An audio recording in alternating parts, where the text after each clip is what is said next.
नमस्कार, शिल्पाच गावरान तडकामध्ये आपल्या सर्वांचं स्वागत आहे।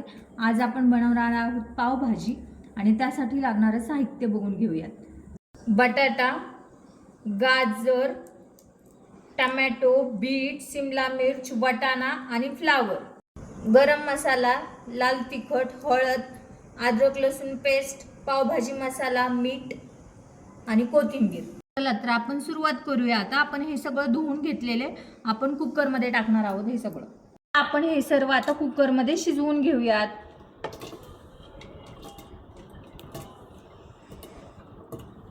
आपण यामध्ये थोडंसं मीठ टाकूयात, थोडं पाणी टाकलेलं आहे आणि कुकर झाकण लावून घेऊयात आणि आपण कुकरच्या 2 ते 3 शिट्ट्या काढूयात।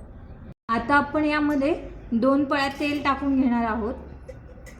आपण जिरं टाकून घेणार आहोत। जिरं तडतडलेलं आहे, थोडा कढीपत्ता टाकणार आहोत, अद्रक लसूणची पेस्ट टाकणार आहोत, कांदा आणि टोमॅटोची प्युरी टाकून घेऊयात।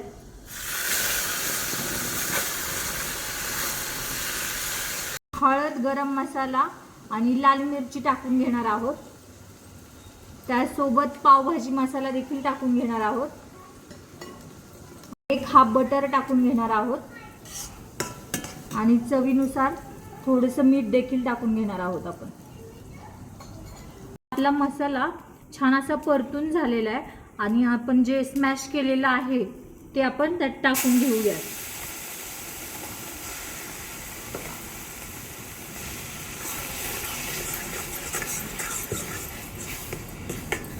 आपली पावभाजी छान अशी तयार झाली आहे।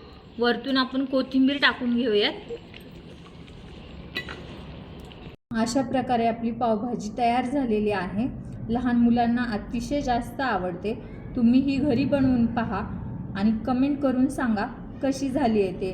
आणि आपल्या शिल्पाच गावरान तडका चॅनलला लाईक, शेअर, कमेंट आणि सबस्क्राईब करा। धन्यवाद।